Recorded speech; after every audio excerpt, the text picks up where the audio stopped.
Ẹ káàbọ̀ sí orí ètò ti èní. A bẹ̀ yín a rọ ládéládé lóyè lóyè bí ẹ ti ń wọlé ẹ bá wa gbọ́wọ́lé share button ká lè tún fi ọ̀rọ̀ jomitoro ọ̀rọ̀ ibi tí ilẹ̀ Yorùbá dé lọ́wọ́lọ́wọ́. A kú ìsinmi èní o, à á ṣe ọ̀pọ̀lọpọ̀ ìsinmi nílé lórí ilẹ̀pẹ̀ ayé lágbára àṣẹ Èdùmàrè. Ìwò àmọ́dún wọn ò ní wá wa tì o, bẹ́ẹ̀ ni wọn ò ní wá ọmọ wa tì. A kí yín lẹ́ẹ̀kan sí, ẹ bá wa gbọ́wọ́lé share button bí ẹ ti ń wọlé, ẹ bá wa gbọ́wọ́lé share button ẹ jọ̀ọ́.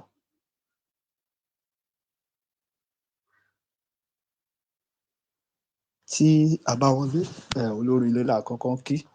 Mo kí ọ̀gá mi Mr. Ọláyọmí Kóìkí pé wọ́n kú iṣẹ́ takuntakun, wọ́n kú kó lè dáa, wọ́n kú àdúrótì wa nílẹ̀ Yorùbá. Bẹ́ẹ̀ ni a kí bàbá wa Ìgbòho Májàsọ́lá Adéyẹmọ Ìgbòho Òòṣà, a kí Professor Adébánjí Akíntóyè, a kí gbogbo ọmọ Yorùbá tí ń fi tọkàntọkàn tó fi ń ṣiṣẹ́ fún ilẹ̀ káàárọ̀-o-jíire wí pé wọn ò ní lùgbàdì àìsàn. Ọmọ wọn ò ní lùgbàdì àìsàn, bẹ́ẹ̀ ni aya wọn ò ní lùgbàdì àìsàn. Gbogbo ẹni tó bá ti ń fi tọkàntọkàn tó fi ń jà takuntakun látàrí pé kí ogun má kó ilẹ̀ Yorùbá lọ, a gbà á ládùúrà pé a à ní wá yín tì, bẹ́ẹ̀ ni ẹ ò ní wá àwa náà tì. Àwa la máa wá, bẹ́ẹ̀ ni ẹ̀yin náà a sì máa wá bá. Bí ẹ ti ń wọlé, ẹ bá wa gbọ́wọ́lé share button torí mo mọ̀ pé báwọn èèyàn tiẹ̀ rí pé a ti wà lórí ètò, wọn ò ní fẹ́ wá darapọ̀ látàrí wí pé kì í ṣọ̀rọ̀ ìsọkúsọ là ń sọ níbí. Èyí gangan tó kàn wá, ibi tí aṣọ àwa Yorùbá ti ya a à ránbẹ̀ o. Nǹkan míì ni a lọ ń wá kiri. Ohun tí ò sọnù tí a dẹ̀ lọ ń wá kiri yìí, tó bá jẹ́ àwọn bíi DJ Shikin àbí bọ̀bọ́ Sàló tó sọ ọ̀rọ̀ wèrè lẹ́nu ọjọ́ mẹ́ta yìí, ṣé àná tiẹ̀ ni? A máa sọ̀rọ̀ òun náà mọ́ra lórí ètò lénìí nítorí pé wọ́n ní tí kinní kan bá gbéyàn ṣánlẹ̀, wọ́n ní kinní kan á dẹ̀ máa gorí èèyàn. Mi ì mòwe pa, ẹ má bínú tó ṣe bí òwe ẹ̀yin àgbààgbà. Ohun tó wọlẹ̀ òun ló ní kọ́mọ́kọ́ wà, tí ò bá jẹ́ bẹ́ẹ̀ Sàló náà ń sọ̀rọ̀ sí Ìgbòho. Mélòó lára Sàló? Ǹjẹ́ wọ́n bí ìyáláyàláyàláyàláyà Sàló dá? Bẹ́ẹ̀ ni. Ṣé wọ́n bí ìyáláyàláyàláyàláyà Sàló dá? Tí olóyè bá wà l'around kó sọ nǹkan tó sọ yẹn. Mi ò blame Sàló. Ẹ continue gbogbo yín. Bẹ́ẹ̀ ni. Orúkọ yín wà ńlẹ̀, ó wà nínú ìwé ìtàn. Bẹ́ẹ̀ ni. Ẹ continue. Ẹni tí ó yẹ kẹ́ ẹ máa gbóríyìn fún, gbogbo yín jáde síta, ẹ̀ ń tutọ́ ẹnu. Ọmọ tí ò tiẹ̀ lè tí ò tó di bàtà Ìgbòho mú, á wá jáde sórí afẹ́fẹ́, á máa sọ̀rọ̀ sí Ìgbòho. Ìbàdàn náà ni ọ̀pọ̀lọpọ̀ yín, Ìbàdàn náà lẹ ti ń wá. Bẹ́ẹ̀ ni. Gbogbo yín tẹ̀ ń wá downfall Ìgbòho, Ìbàdàn ni ọ̀pọ̀lọpọ̀ yín ti ń wá. Gbogbo ẹnu mo fi ń sọ. Bẹ́ẹ̀ ni. Ìbàdàn ni ọ̀pọ̀lọpọ̀ yín. Bẹ́ẹ̀ ni. Ẹ lọ wo gbogbo àwọn tó máa ń bú Ìgbòho, Ìbàdàn ló ń pọ̀ jù ńbẹ̀. Ìbàdàn ni. Ẹ múra sí i o. Ẹní yìí sọ pé òun fẹ́ gbà yín kúrò lóko ẹrú ni o. Ó lóun fẹ́ bá yín defend ilẹ̀ yín. Ó lóun fẹ́ pèsè security sórí ilẹ̀ yín. Ṣùgbọ́n òun ni ọ̀tá yín. A ti mọ̀. Ìṣòro tó dé bá yín náà nìyẹn. Nǹkan tó dé bá àwọn forefather yín náà nìyẹn, tán fi ta ilẹ̀ Yorùbá dèní lénìí. Ẹ̀yin náà tún ti gùn lé àbí? Torí pé ẹ̀ ń wá owó orí afẹ́fẹ́, ẹ wá ń sọ̀sọkúsọ kiri, ẹ̀ ń wíwèékúwèé. Á tó kàn yín nítorí pé mo gbà á ládùúrà pé ìwọ Sàló, lágbára àṣẹ Èdùmàrè, nǹkan ò gbọdọ̀ sọ lásán. Nàìjíríà gbọ́dọ̀ ṣẹlẹ̀ sí ẹ lẹ́nu ọjọ́ mẹ́ta yìí. Mò ń bọ̀ ná. Sàló, ẹ bá mi share ètò yìí kó lè kàn lára. Nàìjíríà á ṣẹlẹ̀ sí Sàló lẹ́nu ọjọ́ mẹ́ta yìí, bó fẹ́ bó kọ̀. Àwọn kan ti ṣé sẹ́yìn. ìgbà tí ta jáde síta ta ṣẹ fún wọn, bẹ́ẹ̀ ni kò pẹ́ sí Nàìjíríà ṣẹlẹ̀ sí wọn. Lóòótọ́ wọ́n ti pákù before ṣùgbọ́n ń bọ̀ wá o.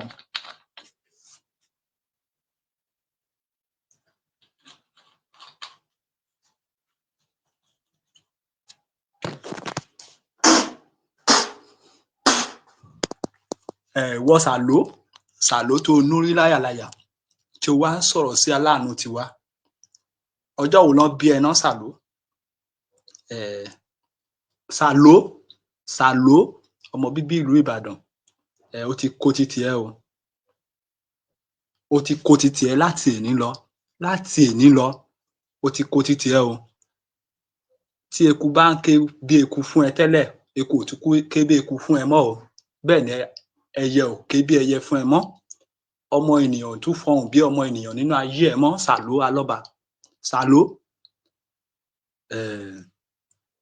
ó ti ṣìrìn o, bẹ́ẹ̀ ni ó ti ṣilẹ̀tẹ̀. Ó dà pé ohun tí ọ̀rọ̀ ẹ̀yin ọmọ Yorùbá kọ̀ọ̀kan ń fẹ́ nìyẹn nísìnyí, a máa fún yín jẹ, bẹ́ẹ̀ ni ó ti kó titi ẹ, o ò tún jẹ́ ènìyàn mọ́ nílé ayé, bẹ́ẹ̀ ni títí tí wàá fi jáde nílé ayé. Sàló, irú ẹ o lórí láyàláyà, ó ń jáde, ó ń sọ̀rọ̀ sí Ìgbòho. Ìwọ ọjọ́ wo lán bí ẹ? Èló ló wà lọ́wọ́ ẹ? Èló ló wà lọ́wọ́ àwọn bàbá ẹ? Ṣèbí bàbá titi ẹ wà ńbẹ̀, kò ṣe jà fún ilẹ̀ Yorùbá? Ẹni tó wá ń jà fún ilẹ̀ Yorùbá, ìwọ náà wá bá wọn jáde síta, ò ń gbógun tì í. Ọjọ́ wo lo bẹ̀rẹ̀ sí ní ṣéǹjì tó ń pa ẹ́ láyọ̀? Ó ti wá kó titi ẹ o. Láti èní lọ, ìnira á máa wọnú ayé ẹ ní Alọ́ba. Sàló, mo ní ìnira á bẹ̀rẹ̀ sí ní máa wọnú ayé ẹ láti èní lọ, nítorí pé o wà lára àwọn tí Ìgbòho ń sọ pé òun fẹ́ pèsè ètò ààbò fún, tó wá lórí láyàláyà, ó jáde síta. Torí tiẹ̀ wà o, ṣùgbọ́n ó ti gba titi ẹ náà lénìí, o ò tún jẹ́ ènìyàn pàtàkì mọ́ nílé ayé yìí. Gbogbo ohun tó ti ń dùn fún ẹ láti èní lọ, kó bẹ̀rẹ̀ sí ní máa wálẹ̀ nínú ayé ẹ, o ò tún jẹ́ ènìyàn mọ́. Kó rí bẹ́ẹ̀, kó ṣẹ bẹ́ẹ̀, àṣẹ gùn.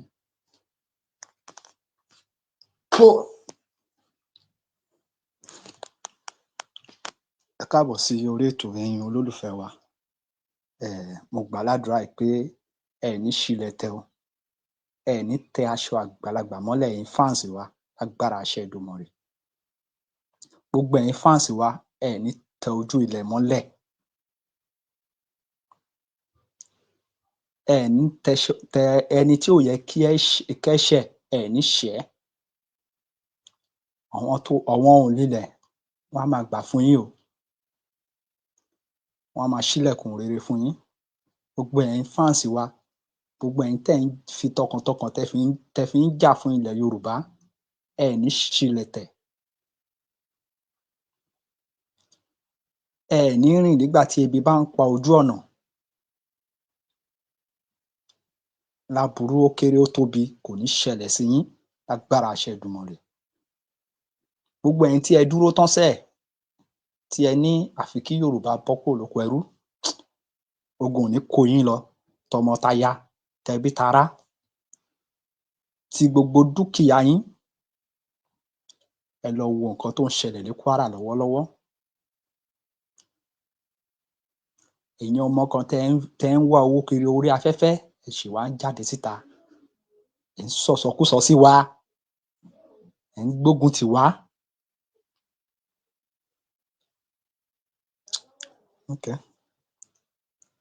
Ẹ̀yin olólùfẹ́ wa, ẹ bá wa gbọ́wọ́lé share button lẹ́ẹ̀kan sí, ọwọ́ tẹ́ fi ń tẹ̀ ẹ́, ẹ ní fi gbọ́mọ sí o, lágbára àṣẹ Èdùmàrè, ẹ ní fi gbọ́mọ sí.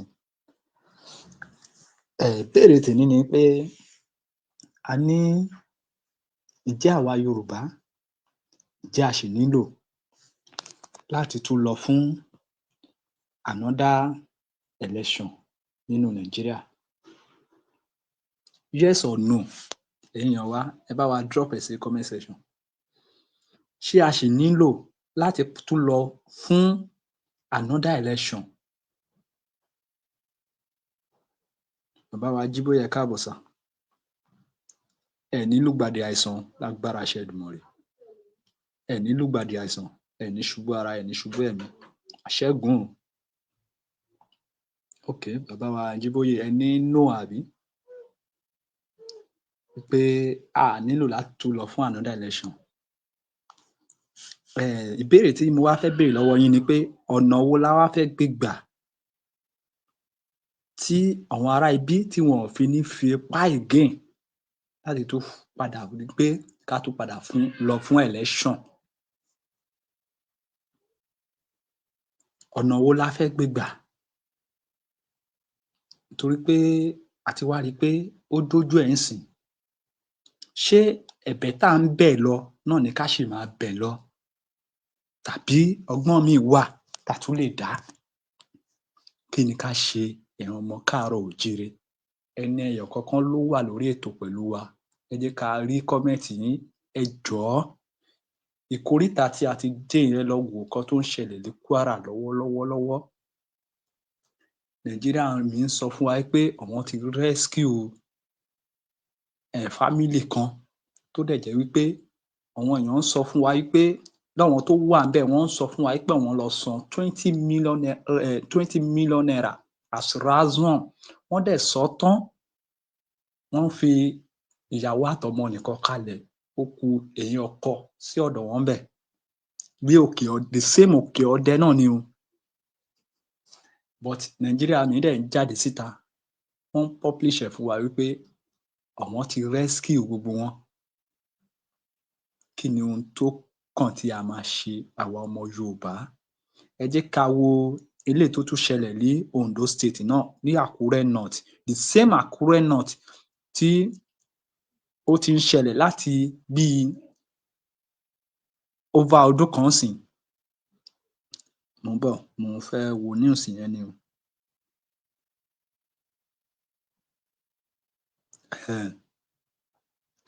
Insecurity, government kidnap Ondo truck driver. Ẹ wá máa gbọ́ Ondo truck driver tó ń sọ yẹn. Ẹ̀yin tẹ́ bá wà lórí péèjì wa, ẹ ti rí kà. Tẹ́ bá ń follow wa dáadáa, ẹ ti rí kà. Wọ́n ní some gunmen have reportedly kidnapped a truck driver, Tóbi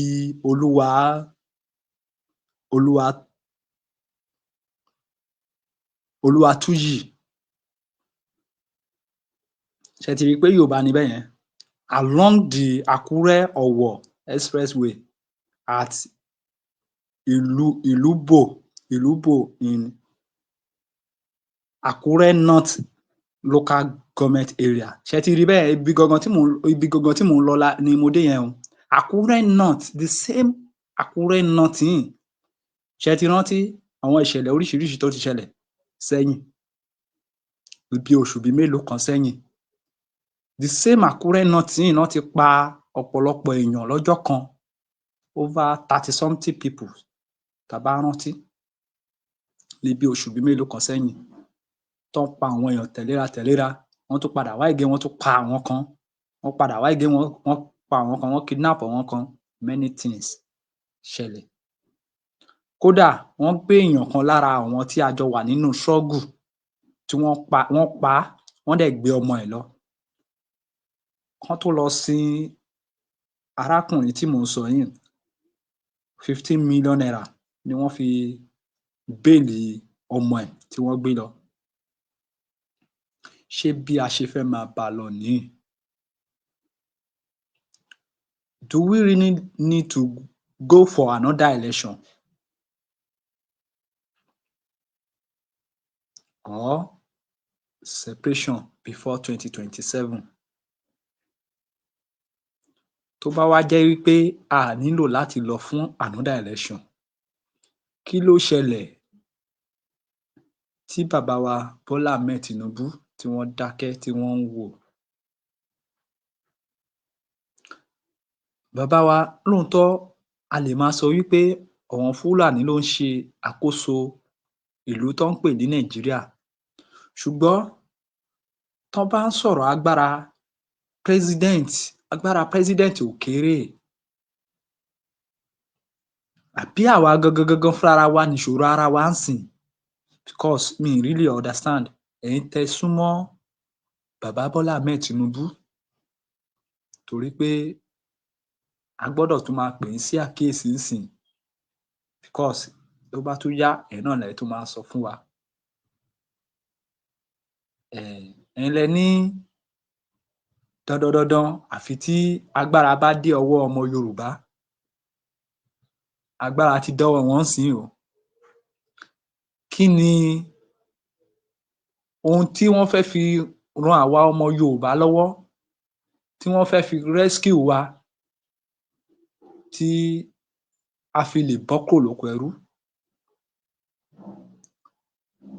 Mo bẹ̀ yín, mo rọ̀ yín ẹ̀yin èèyàn wa, ẹ má kàn jẹ́ ká kàn máa dúró lórí program lásán. Ẹ jẹ́ á jọ máa fọ̀rọ̀ jómitoro ọ̀rọ̀. Ẹ jẹ́ á jọ máa fọ̀rọ̀ ṣe kí ni? Ká fi máa jómitoro ọ̀rọ̀. Ẹ má kàn jẹ́ ká máa wá bí ká kàn wá máa sọ̀rọ̀ dànù lásán. Àwa náà ń lo àkokò tiwa ni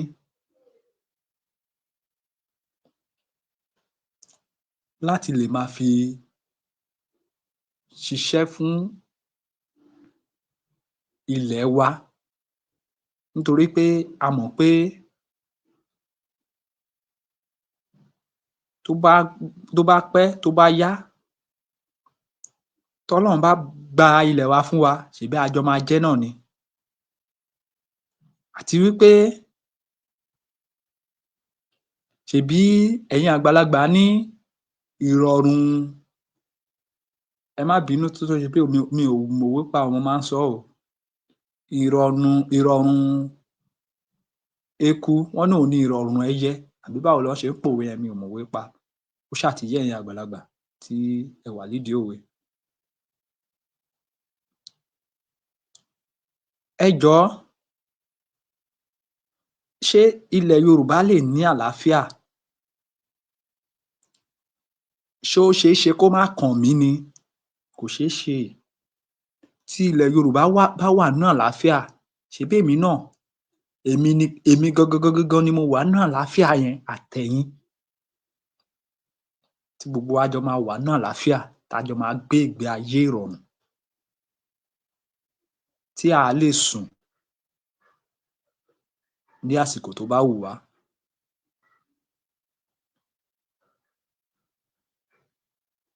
Kí ni ká ṣe? Ṣé another election la nílò ni? Ṣé a nílò láti máa sọ wípé a tún ń lọ fún another 2027? Tàbí kí orílẹ̀-èdè Nàìjíríà pín before the 2027? Nítorí pé ìkóríta tí orílẹ̀-èdè tí à ń pè ní Nàìjíríà tó dé nsìn, èmi ò rò bẹ́ni wípé ó lè tó 2027 kán tó kárí ọ̀run, káwọn bandit tó kárí ọ̀run, the last operation wọn.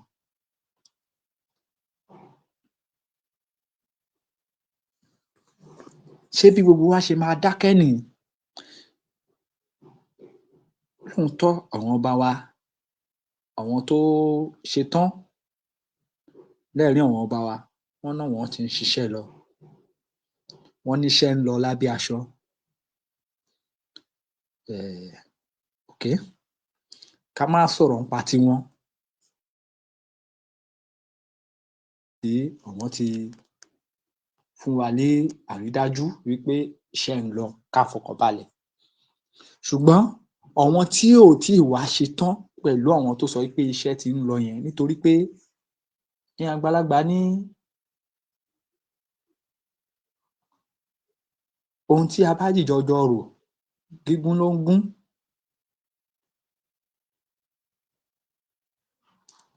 Ọwọ́ kan dẹ̀ níyì, ẹ̀yin àgbàlagbà ní kò gbẹ́rù dórí. Kí ni ohun tí a máa ṣe?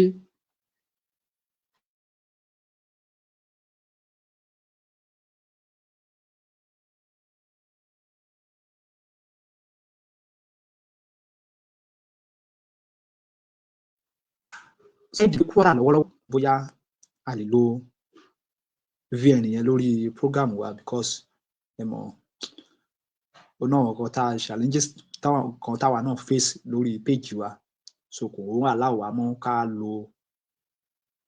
ká lo anyhow VN, àfi eléyìí tó bá jẹ́ tiwa gangan. So a ṣì ń kàn sí àwọn ọ̀gá lọ́wọ́lọ́wọ́, wọn ò tíì fún wa ní feedback. Ẹ bá gbọ́ ọ̀pọ̀lọpọ̀ ọ̀rọ̀, ọ̀pọ̀lọpọ̀ ohùn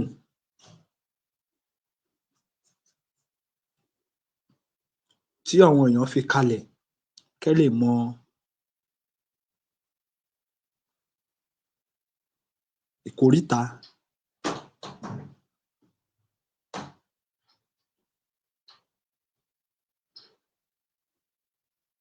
ìkóríta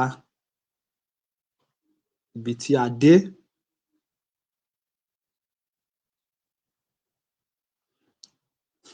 Ẹ bá wa gbọ́ lórí share button.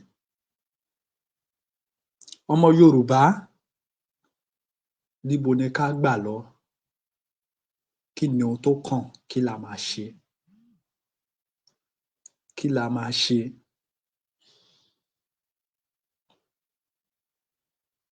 Ṣé ká dúró kí wọ́n pa gbogbo ọmọ Yorùbá tán ni à ń sọ ni? Tàbí ká rescue ilẹ̀ wa? Kí ni ohun tí ó kàn tí a máa ṣe?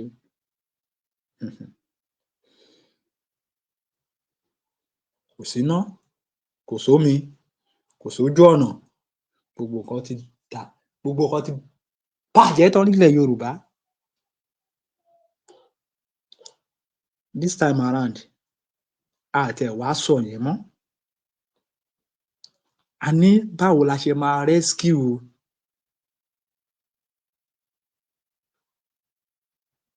ẹ̀mí tó kù nílẹ̀ Yorùbá?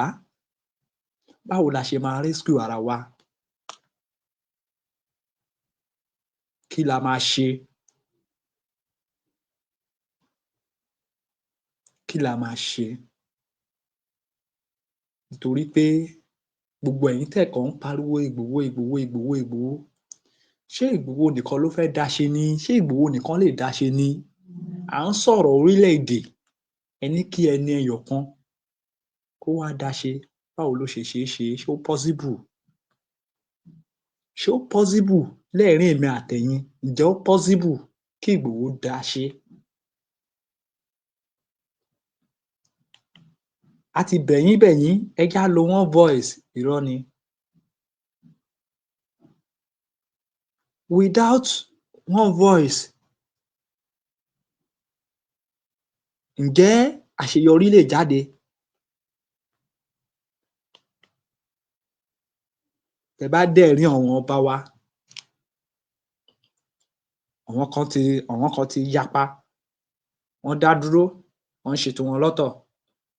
Àwọn kan ń ṣe ti àwọn Fúlàní, àwọn kan wọ́n ń claim wípé ilẹ̀ Yorùbá gan pé ó belong fún Fúlàní. Àwọn kan wọ́n dúró látàrí wípé kán da ojú gbogbo ẹ̀ rú, kó má tiẹ̀ lójú. Ibẹ̀ la ti rí àwọn kan tó jẹ́ pé orúkọ ni wọ́n ń fight fún pé orúkọ báyìí ni à ń jẹ́, a kì í jẹ́ orúkọ báyìí. Tá a dẹ̀ tíì dénú orílẹ̀-èdè, tá a tíì gba orílẹ̀-èdè. Àwa ọmọ Yorùbá, àwa ò ní sọ pé ẹ jẹ́ á ronú mọ́ o. Tó bá wù yín, ẹ ronú. Tó bá dẹ̀ tún wù yín ní ìdàkejì, ẹ jẹ́ kí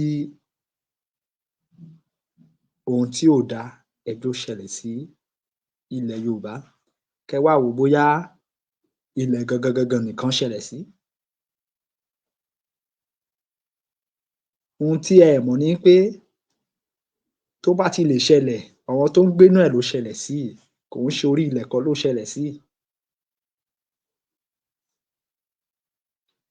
Ìgbàgbọ́ mi dẹ̀ ni pé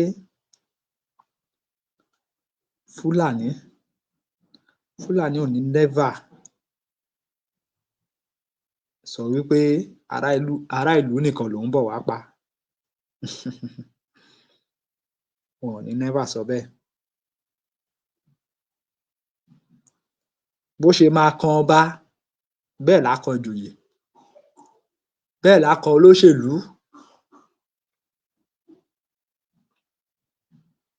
Ṣùgbọ́n lójú tiyín, ẹ̀yin tí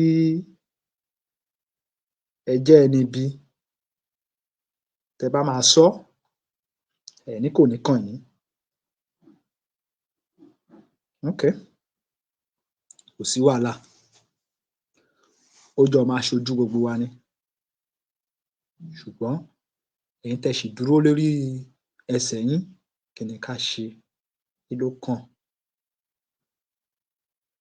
Kí ló kàn? Ẹ má jẹ́ kó sún wa, ẹ má jẹ́ kó rẹ̀ wá. Ẹ má jẹ́ kó sún wa, ẹ má jẹ́ kó rẹ̀ wá. Gbogbo àwa ọmọ Yorùbá, mo bẹ̀ yín, mo rọ̀ yín, ẹ jẹ́ á dìde, ẹ jẹ́ á dìde, ẹ jẹ́ á dìde.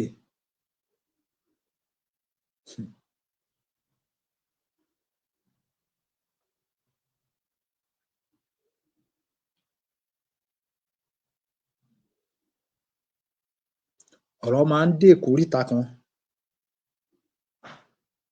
tí èèyàn á wá máa wò tí èèyàn ò ní mọ nǹkan tí ó máa ṣe mọ́. In fact, bàbá yẹn ń sọ láàárọ̀ yìí pé táwọn bá tiẹ̀ ní àǹfààní wípé in fact pé tí dúkìá wọn gan bá lè lọ wípé kó lọ. Wọ́n ti fún wa ní order bẹ́yẹn pé ká lo àwọn VN yẹn. Ẹ bá wa gbọ́wọ́lé share button. Ẹ bá wa gbọ́wọ́lé share button torí mo máa wá kí gbogbo ọmọ Yorùbá kẹ́ jẹ́ ká gbọ́ VN tí bàbá yẹn tó fi sọ̀rọ̀ yẹn. Wọ́n ní tí àwọn bá tiẹ̀ lè, wọ́n ní tí dúkìá wọn bá tiẹ̀ lè sọnù, wọ́n ní kó sọnù. Wọ́n ní káwọn tiẹ̀ kọ́kọ́ rescue ẹ̀mí tiwọn ná. Wọ́n ní tó bá yá, wọ́n náà á máa kó dúkìá míì jọ padà. Ṣé bẹ́ẹ̀ ni dúkìá ṣe wá easy láti kó jọ? Káì, ọmọ Yorùbá, ta lá gbà wá? Ṣáwa la nílò láti gbára wa? Ṣólóṣèlú ló máa gbà wá? Ṣé another election ló máa gbà wá? Ṣáwọn ọba ló máa gbà wá? Tàbáwa la máa gbára wa? Kí ló kàn? Kí ló kàn àwa ọmọ Yorùbá? Ẹ jẹ́ á gbọ́ VN yẹn, ẹ jẹ́ á play ẹ̀ fún yín kẹ́ ẹ gbọ́.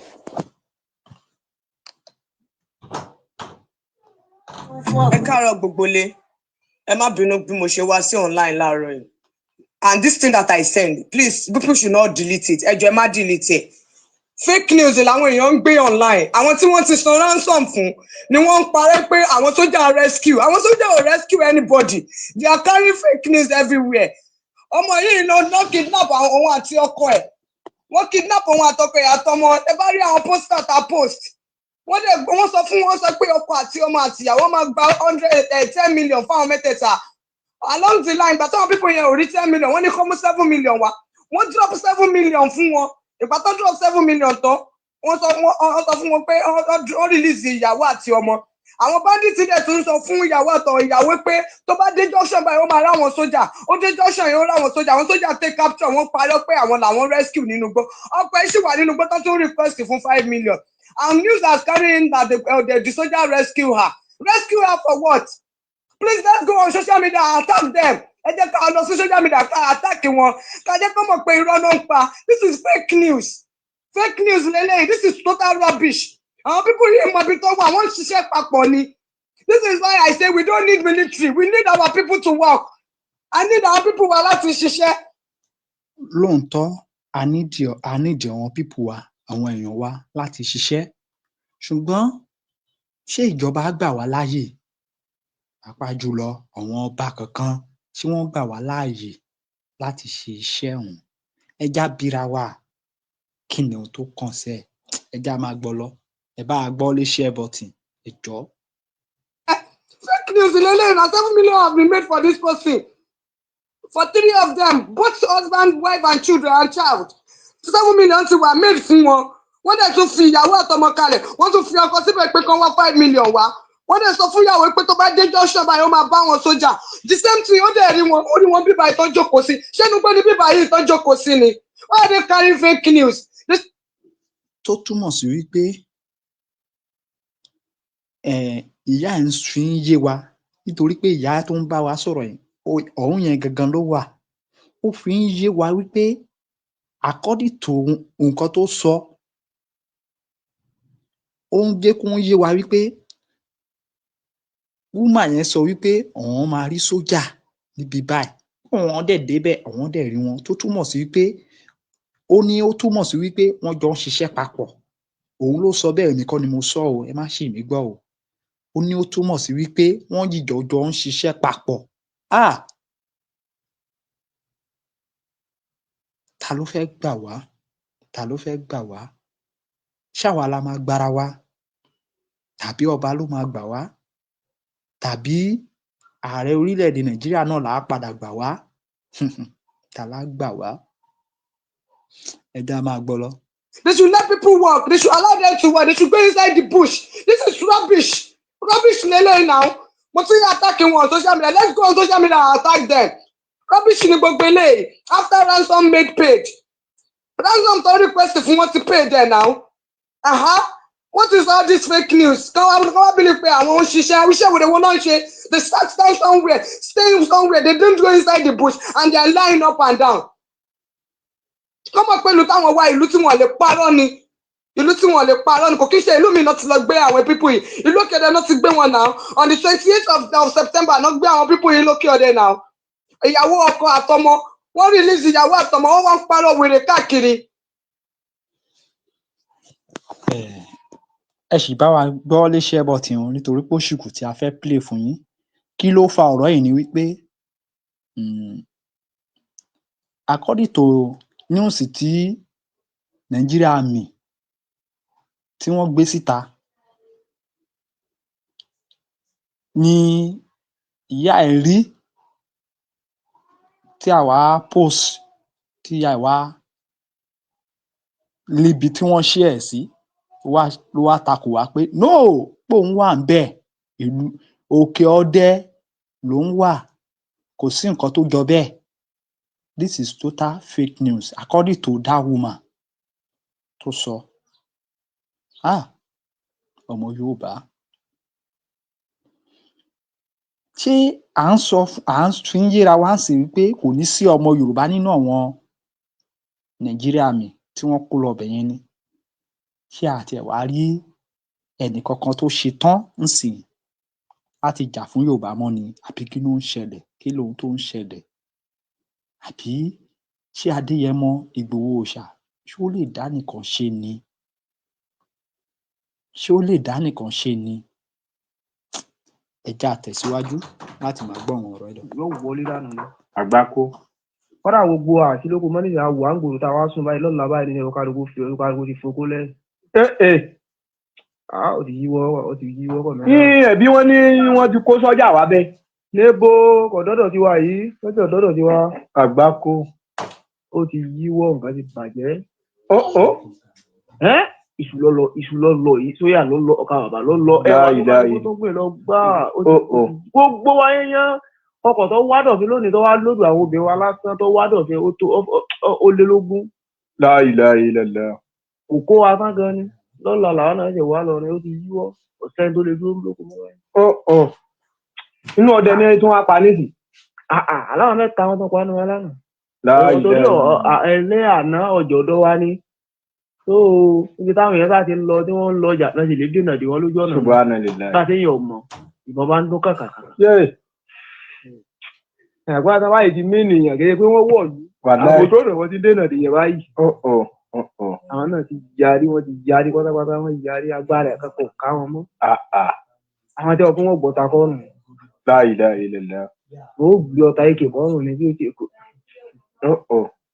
Gbogbo olùṣẹ́ wa wá ní ìlú tẹ wá ní mo fọlọ́ gbogbo àwọn ẹ̀ tí bẹ́ẹ̀ náà lè gbìyànjú mẹ́wàá lọ mọ́ báyìí sallallahu alaihi bí ìlú wasallam lè ṣe pọ̀ tó kálukú ti túká yẹn mo fọlọ́ bá búra subhanallah kálukú ti túká pátápátá kọ́nà bá ṣe wáyé gan kálukú ń gáàdì ara pẹ̀lú gbọ́n báyìí kò sí pé ẹnì kan rorò sùn nílùú ta fún wa báyìí torí kò sẹ́nì kankan lùmọ́ kálukú ti fi lẹ̀ mo fi àlùkò á nìkan kálukú. kí ni gọ́ọ̀mẹ̀ntì wa ń wò báyìí nítorí Ọlọ́run. kò yé wa o ó ti bàjẹ́ pátápátá.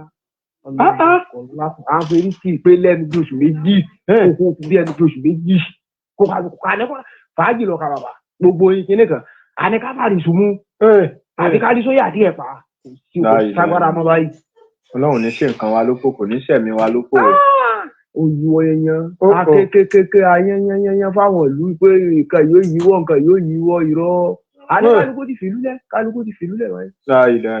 ẹni tó ti gbẹ tó gbè kó lọ sí ẹni tó gbà bàdàn lọ sí gbà ógbó bí wọ́n ti lọ nísìnyí.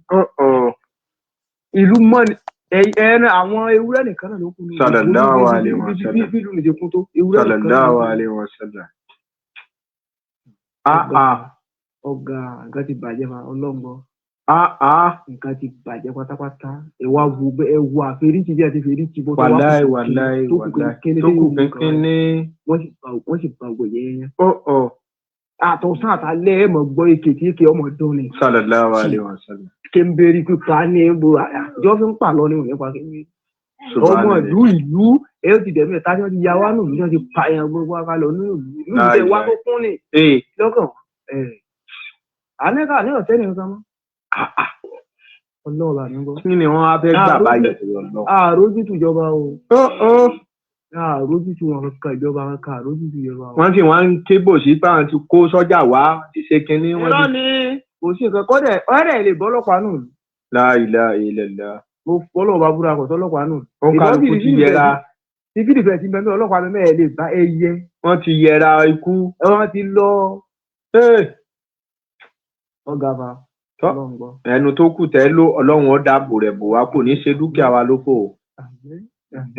Ẹ dáa kó gbogbo àwọn obìnrin. Tẹ́lẹ̀ yìí ẹ̀rọ sọ̀rọ̀ àbúrò lọ́tọ̀ àmọ́ lẹ́nu kótó Ọlọ́run bá ní padà sẹ́ńtì dé àmọ́ báyìí ó ti wíwọ́. Eléyìí wíwọ́. Ta ló fẹ́ dúró? Ta ló fẹ́ lo oko mọ́ níbi? Ta ló fẹ́ lọ? Ta ló fẹ́ lọ? Àlẹ́ yẹn mẹ́ta wọn pa lánàá yẹn mẹ́ta. La ilaha illallah. ń gbọ́ ta ló wá mọ̀ tí ó kán tí wọn àtò dúdú bí àti òkú eré kìíní kan tẹ́lẹ̀ bá ń bẹ yóò tún kó mi jọ ó ti yíwọ́ sá ọlọ́gbọ́n. ẹ sáà kó àwọn obìnrin kó mẹ́ẹ̀ lọ́la o. àwa ní gbogbo àwọn obìnrin ti wálé lónìí ọkọ̀ òkú wa sẹ́ni gbogbo àná làbá ọkọ̀ bí ogún tó wà kó pẹ̀lú mi ẹkún. Ọlọ́run dáàbò ọ̀dà èmi náà tún pè yín láàárọ̀. Ọlọ́run ó di wa re o. Léyìí ọ̀dà. Ìbéèrè wa ni wípé ǹjẹ́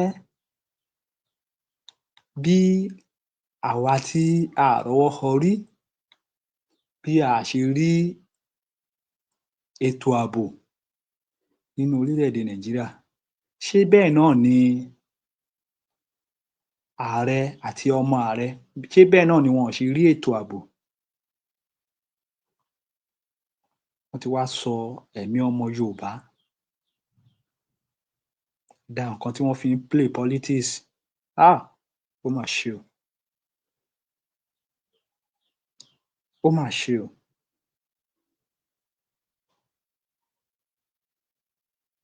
Odidi ìlú.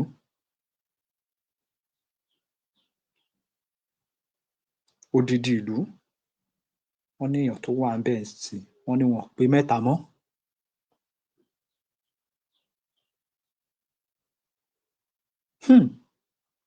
Kí ni ká ṣe? Kí ni ṣíṣe? Kí ni àìṣe? Ọmọ Yorùbá.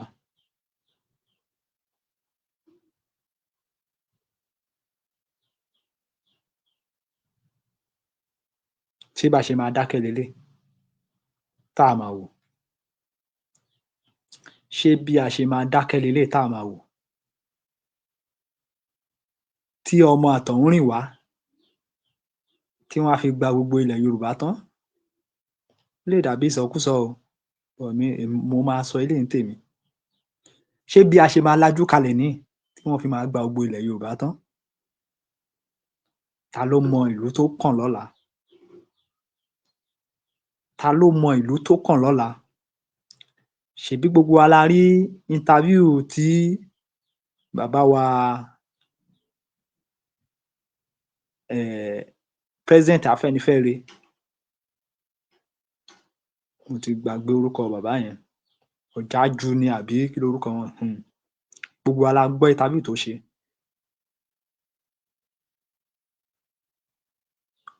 Ó ní wọ́n rán òun níṣẹ́ sí ìgboro sẹ́ẹ̀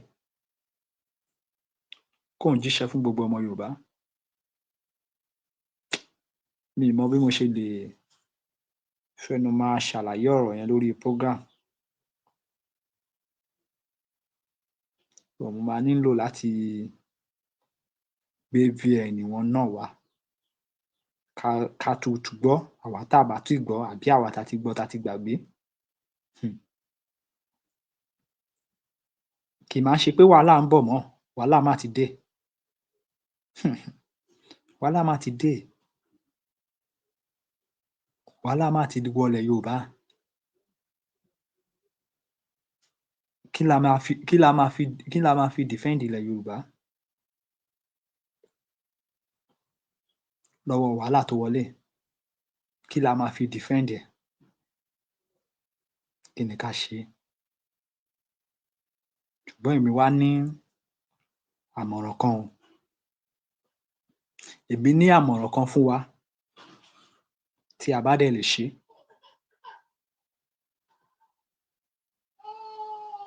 Gbogbo wa ni a rí kí lorúkọ ẹ̀?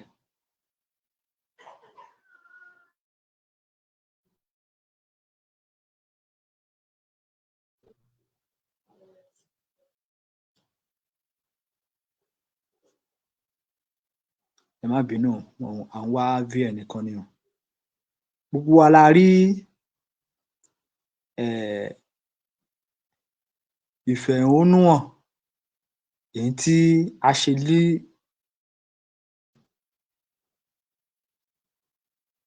ní ọjọ́ bíi mẹ́ta sẹ́yìn. Bẹ́ẹ̀ni, tó túmọ̀ sí wípé ẹ̀bẹ̀ témi náà fẹ́ bẹ̀ ńsìnyí ni wípé ǹbá ní pé kẹ́ jẹ́ ká tún dá the same irú ọgbọ́n yẹn, kí olúkálùkù lọ sí ọ̀dọ̀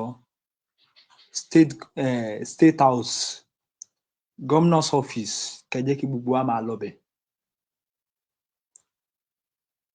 A bá tìjà lọ, ẹ já lọ máa bẹ̀ wọ́n gómìnà yìí ná, ẹ já tiẹ̀ kọ́kọ́ lọ máa bẹ̀ wọ́n ná, because ìyá mi á ní oní kinní kan ńlá ó ń bá ẹ sùn, òun sọ pé o ní idea, a fẹ́ sọ̀sọkúsọ lórí afẹ́fẹ́ ni o, torí pé ọ̀dọ̀ tiwa níbí òun ṣe ibi tán ti ń sọ̀sọkúsọ. Ìyá mi á ní oní kinní kan sọ pé òun bá ẹ sùn, ìwọ ń sọ pé o ní idea wo lo ní?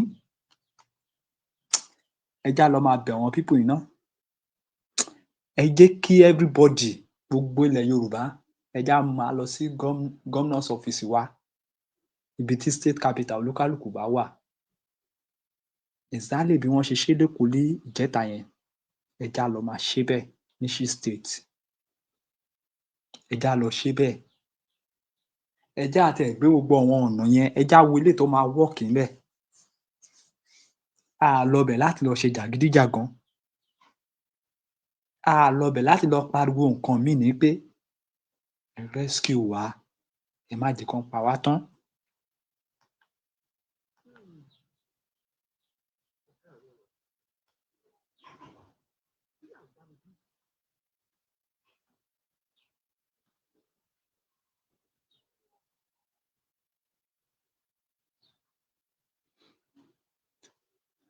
Nítorí nígbà tí a bá ń pariwo wípé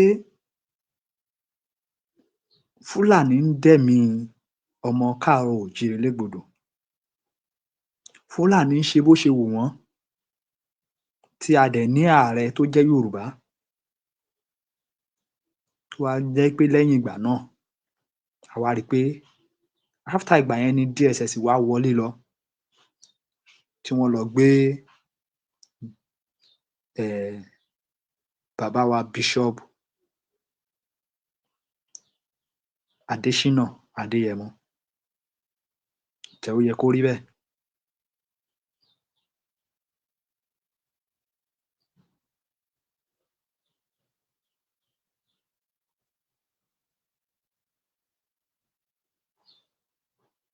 Kí ni ohun gan pàtó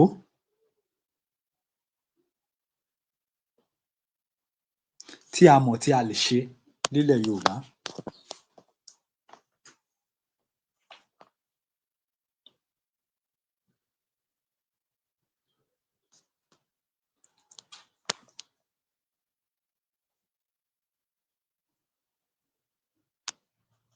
Ẹ má bínú, à ń ṣe àwọn kankan ni, kó lè dáa náà ni sà, mà. So gẹ́gẹ́ bí ọ̀rọ̀ tí mò ń bá lọ, ẹ já máa lọ ọ̀dọ̀ àwọn gómìnà yìí, ẹ já lọ máa pariwo. Ẹ jẹ́ á tiẹ̀ wo the next solution tó tún máa ṣẹlẹ̀. Ẹ já tún wo nǹkan tí àwọn people yìí tún máa ṣe.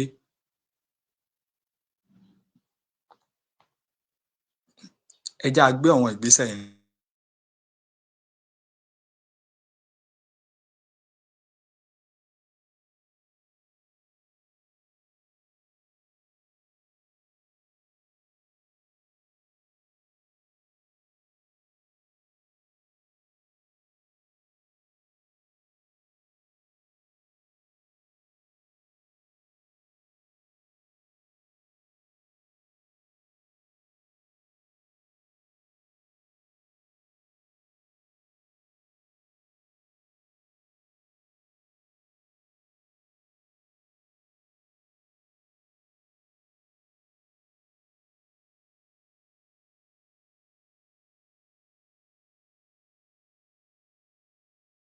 So gẹ́gẹ́ bí ọ̀rọ̀ tí à ń bá lọ, ẹ já lọ máa bẹ̀ àwọn people yìí ná, torí pé kò sí ọgbọ́n tí a ò tíì dá, kò sí nǹkan tá a ò tíì ṣe. Ẹ já máa bẹ̀ wọ́n bá a ṣe ń bẹ̀ wọ́n yìí, ẹ jẹ́ ká ṣì máa bẹ̀ wọ́n. Ẹ já tiẹ̀ wo ibi tí ẹ̀bẹ̀ wa máa yọrí sí.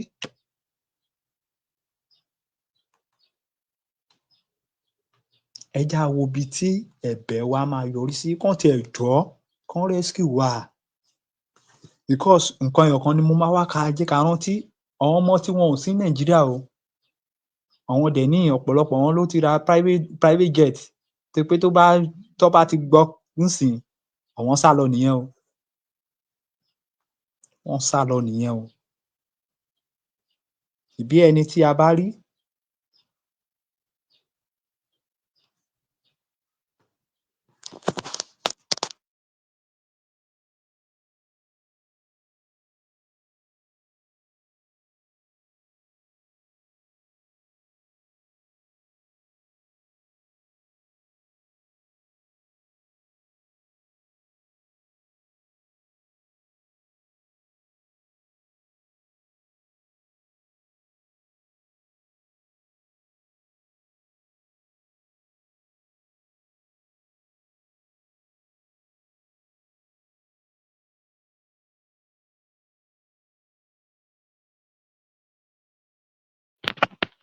so gẹ́gẹ́ bí a ti ń bá ọ̀rọ̀ wa lọ, ọ̀pọ̀lọpọ̀ wọn bọ́n ṣe máa sálọ, wọ́n ti prepare kalẹ̀ o.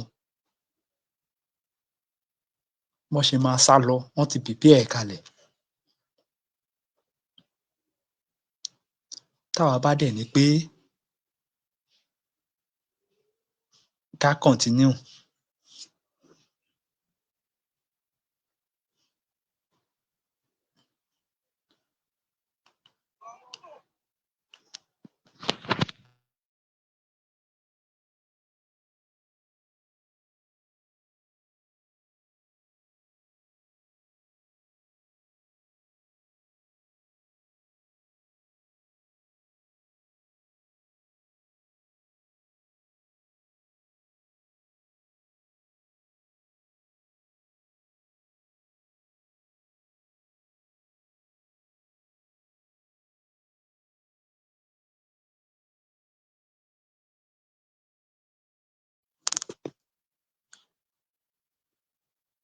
ẹ jẹ́ á lọ máa bẹ̀ wọ́n o, ẹ jẹ́ á lọ máa bẹ̀ wọ́n. Wọ́n ti ní agbára wà lọ́wọ́ tiwọn, ẹ jẹ́ á lọ máa bẹ̀ wọ́n. Nítorí pé ogun tí à ń kojú nílẹ̀ Yorùbá lénìí kì í ṣe ogun outsider, ogun insider gangan, àwọn tó wà lẹ́rìn wa tán jẹ́ ọmọ tiwa, àwọn gangan là ń kojú o. Àṣà today, àṣà tójú tó dẹ̀ mọ́ lénìí, tá à bá rí ogun àwọn yẹn ṣẹ́, tá à bá rí ogun tiwọn ṣẹ́, ẹ jẹ́ á gbàgbé o, ẹ jẹ́ á gbàgbé o. Ogun tàwọn tó wà lẹ́rìn wa yìí gangan, bó jẹ́ ẹbọ lọ̀rọ̀ wọn gbà, ẹ jẹ́ á lọ máa ṣẹbọ. Bó jẹ́ ètùtù ni, ẹ jẹ́ á continue ká ṣáà fi máa bẹ̀ wọ́n, kán fún wa ní àyè ká rọ́nà lọ.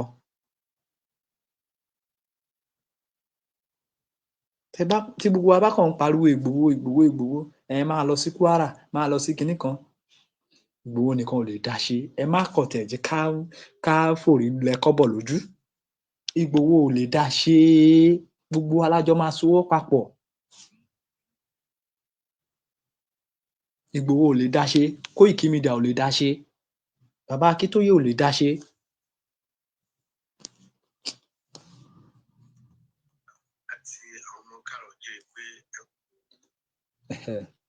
VN ta là ń wá àti rí, eléyìí tí national president Afẹ́nifẹ́re tí ó ṣe yẹn. Ẹ jẹ́ á gbọ́ ọ̀rọ̀ tí ẹ̀gbọ́n wa yìí tó sọ. Òhun la ṣe ń sọ lẹ́ẹ̀kan, ẹni tí Nàìjíríà bá ṣẹlẹ̀ sí, tó bá ṣẹlẹ̀ sí, kò sẹ́ni tó máa kọ tó máa fi bẹjú wẹ̀yìn wípé the only thing ta nílò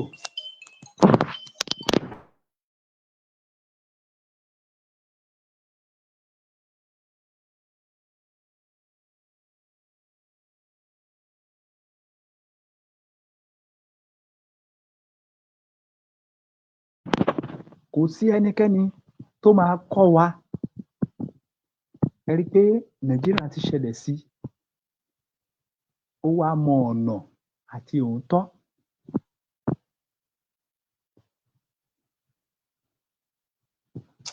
Ẹ jẹ́ á gbọ́ ọ̀rọ̀ brother wa náà. Àti àwọn ọmọ káàárọ̀-o-jíire pé ẹ kú ọjọ́ tí Nàìjíríà gba òmìnira lọ́wọ́ British. Happy independent Nigerians and all sons and daughters of Yorùbá, because èmi Ọmọọba Ẹniọlá Ọ̀jájúní, olórí ọ̀dọ́ Afẹ́nifẹ́re National Youth Council, mo ò ní gbàgbọ́ nínú Nàìjíríà mọ́. I don't believe in one Nigeria anymore, because what happened to me when I was kidnapped got to make me to understand that Fulani and the Hausas hold this country. The Yorubas and the Igbos and other parts of these people, part of people that live in Nigeria are slaves. I got that thinking in my head ever since I was kidnapped, and I don't believe in one Nigeria. And let me say this in Yorubas, because what is happening presently in Kwara State, they need a serious attention. Nígbà tí àwọn Fulani herdsmen tí wọ́n jí mi gbé, Fulani herdsmen tí wọ́n jí mi gbé, wọ́n ní àwọn mẹ́mbà bandit làwọn. In fact, lára àwọn tó jí mi gbé, mo identify nìkan lára wọn tí wọ́n ṣe ìpàdé ààbò ní Katsina State, tí mo ti ń polongo, tí mo ti ń post lórí status mi, sórí post Facebook. Mo dẹ̀ nígbàgbọ́ pé Nigeria Police, DSS, wọ́n dẹ̀ ń rí wọn pè mí. But nǹkan tí mo fẹ́ sọ yìí, mo fẹ́ sọ torí àlàáfíà àti ààbò ilẹ̀ Yorùbá. Nígbà tí wọ́n jí mi gbé, wọ́n sọ fún mi pé àwọn ní 57 àbí 53 camps ní South West, wọ́n dárúkọ Kwara nínú ẹ̀. Wọ́n sọ fún mi specifically pé àwọn fẹ́ attack Ondo àti Kwara, some part of South West. Mo sọ nígbà yẹn, mo pariwo. Wọ́n tún sọ pé àwọn kan ní àkókò, àwọn ọba kan ló wà lẹ́yìn àwọn àtàwọn ọba kan. Ṣé ti wá mọ̀ pé àlàyé tí mo ṣe lẹ́ẹ̀kan, ẹ̀yin tẹ́ bá ń fọkàn bá mi lọ, ṣe rí i pé ó ń dì séèmù mọ́ ọ̀rọ̀ tí bàbá wa yẹn sọ. Àwọn ọba kan, ṣe pé mo ṣe ní ìpele lẹ́ẹ̀kan, mo ní àwọn ọba kan wà ẹ̀yìn Fúlàní ni wọ́n wà, àwọn kan wà wọ́n ń tò sí pé ẹ jẹ́ ká ṣe máa máléjì wọn Nàìjíríà ó sì lè dá, ipa tàwọn kan nìyẹn o, ṣẹ̀wọ̀n kó ti dá méjì, àwọn kan wọ́n dìídì support pé Fúlàní ló nílẹ̀, àwọn kan wọ́n ń support pé ẹ̀já sì máa support Nàìjíríà ó sì máa dá lọ́wọ́n kan sì ń ṣe o, that's ti àwọn ọba kan. Àwọn kan wá wà wọ́n ti ń gbé ìgbésẹ̀ ṣùgbọ́n wọ́n sì nílò ọ̀pọ̀lọpọ̀ ọba láti pé kán jìjọjọ ṣiṣẹ́ náà. Àwọn kan wá wà wọ́n wá ń ja ìjà wípé káwọn tiẹ̀ kọ́kọ́ scatter ilẹ̀ Yorùbá ná, that's ipa ti àwọn ọba kan nìyẹn o, ìpele bíi 4 ni ọ̀rọ̀ àwọn ọba wá pín sí nsìn. Ẹ jẹ́ á máa bẹ́tò lọ. Àwọn ilẹ̀ Yorùbá lẹ́yìn ìgbà yẹn ni mo jáde tí mo sọ̀rọ̀ ní Nigerian police wọ́n wá came after me pé èmi parọ́ ni wọ́n jí mi gbé. Ondo State police tó jẹ́ pé nígbà tó ń jí mi gbé wọ́n á rí wọn anywhere. Nigeria Labour Ondo State Foreign Guard Nigeria Foreign Guard Ondo State chapter àwọn ló rescue mi pẹ̀lú ìyàwó mi àti àbúrò mi tí wọ́n gbé wá fún wọn. Kí ni mo fẹ́ kí a sọ ní pé gómìnà ìpínlẹ̀ Ondo gómìnà South West tètè dìde because what is going on nǹkan tó ṣẹlẹ̀ ní Kwara State ó máa tó ṣẹlẹ̀ ní Ondo State kò sọ fún mi. Kì í ṣe pé ó máa tó ṣẹlẹ̀ o, ó ti ń ṣẹlẹ̀ o, àwa la mọyì èèyàn tán ti parí Ondo, ó ti ń ṣẹlẹ̀ o, wọ́n sì gbéyàn kan bẹ̀ lánàá o, gẹ́gẹ́ bí a ṣe kà á ńgbà tá a bẹ̀rẹ̀ ètò, a tún máa tún kà, ó ti bẹ̀rẹ̀ o. Ẹ̀yin governors ilẹ̀ Yorùbá, bàbá wa Bọ́lá Ahmed Tinubu, ẹ jọ̀ọ́ ẹ má jẹ́ kógun kó Yorùbá lọ, ẹ jọ̀ọ́ à ń bẹ̀ yín ni. Agbára tí Ọlọ́run gbélé yín lọ́wọ́ ẹ lò láti fi defend wa, ẹ lò láti fi rescue wa, kí ìtàn lè sọ nípa tiyín ní dáadáa, ẹ jọ̀ọ́. Ta ló ṣẹ̀yìn náà ńlẹ̀ Yorùbá tẹ fi ń wò pé kẹ́ fìyà jẹ gbogbo wa? Ẹ má rò yẹn, ẹ má rò bẹ́ẹ̀. Bàbá wa Bọ́lá Ahmed Tinubu, ẹ rescue Yorùbá. They told me and I said it. They have an information. DSS Lagos State invited me for interrogation, but I give them briefly. It's not for DSS to take up. Mr. President, Southwest Governor, led by the senator, led by Prince Dapo Abiodun, you guys should wake up. What is happening in Kwara State? Concentrate in Kwara State. Money information lọ́wọ́. Àwọn bandits wọ́n mọ̀ kan tí wọ́n ṣe. Mo ń pe gbogbo ọmọ ìpínlẹ̀ Yorùbá látòrí kábíyèsí òrìṣà Jájá Ọọ̀ni of Ifẹ̀ gbogbo ọba ilẹ̀ Yorùbá you have to stood up now to protect the interest àti ilẹ̀ Yorùbá because our people you want a mission. They have a mission. Me or Dad have some information they give me. Very important information. God has blessed me today. God has given me a name. My family name is a noble name in this country. My family name is a noble name. I was kidnapped. I'm a victim. I'm still going through that psychological effect. And before it's too late, we better wake up. All the sons and daughters of Akoko, I'm begging the name of God. You don't have to come to bully me. I'm giving information that will protect your land and property. Yes. In the history of Ondo State, in the every part of Ondo State, is only Akoko that attack him. And the headquarters of this Fulani X-Men and bandit after they attack, they go to Ibilu. Ibilu today, 89% of kidnappers, they're in Ibilu. 89% of bandits who work in Kwara, in Katsina, they are in Edo State in Ibilu. I'm telling you. Port of correction about our national youth leader Afenifere. Wọ́n sọ wípé Àkókò nìkan ní target wọn ní Ondo, not only Àkókò, because tẹ́ bá wo the first attack tó le jù ní Ondo State Ọ̀wọ̀ ni. Tẹ́ bá wá padà wá sí Àkúrẹ́ North ò dẹ̀ ń ṣe Àkókó ẹ rí i pé serious attack náà ó ń ṣẹlẹ̀ ní Àkúrẹ́ North. Lára ẹ̀ ni eléyìí tó sì ṣẹlẹ̀ lánàá tí wọ́n fi sọ ẹ jẹ́ á ka news yẹn jáde lẹ́ẹ̀kan sí. Insecurity gunmen kidnap Ondo truck driver. Koiki Media international news. Okay. Wọ́n ní some gunmen have reportedly kidnapped a truck driver Tóbi Olúwatúyì along the Akure-Owo expressway at Ìlúbò in Akure North local government area, Ondo State. Ṣé a ti rí bẹ́yẹn? So èròǹgbà tí àwọn people yìí ní àwọn ọmọ Yorùbá ẹ jẹ́ á dìde, ẹ jẹ́ á dìde, and from this week ẹ jẹ́ á take action kí á bẹ̀rẹ̀ sí ní máa lọ sí each state wa. Kò nílò pé a ṣẹ̀ ń travel kiri pé bóyá kí àwọn ti Ondo State kan máa bọ̀ níbí. Everyday ẹ jẹ́ ká máa lọ sí governor's office wa ká lọ máa pariwo ńbẹ̀, ká lọ máa bẹ̀ wọ́n kán jọ̀ọ́ kí wọ́n rescue wa. Ogun ìpànìyàn yìí ti ní agbára jù. Odidi ìlú tí wọn ò ju mẹ́ta mọ́ síbẹ̀. Kí la máa ṣe? Kí ni ohun tó kàn? Kí la máa ṣe? Ẹ gbà wá, ẹ rọ̀ wá. Ẹ̀yin tí Ọlọ́run bá gbé ilé ayé lọ́wọ́ nílẹ̀ Yorùbá lọ́wọ́lọ́wọ́, nítorí pé tán bá ń sọ̀rọ̀ àwọn tí Ọlọ́run bá gbé ilé ayé lé lọ́wọ́, àwọn tó wà ní ipò ìjọba jẹ́ àkọ́kọ́. A bẹ̀ yín ni, a rọ̀ yín ni, ẹ má jẹ́ kí ilẹ̀ Yorùbá bàjẹ́. Pẹ̀lú àṣẹ tí ń bẹ lẹ́nu mi lọ́sàn-án, mo gbà ládùúrà pé ilẹ̀ Yorùbá ò ní bàjẹ́ o.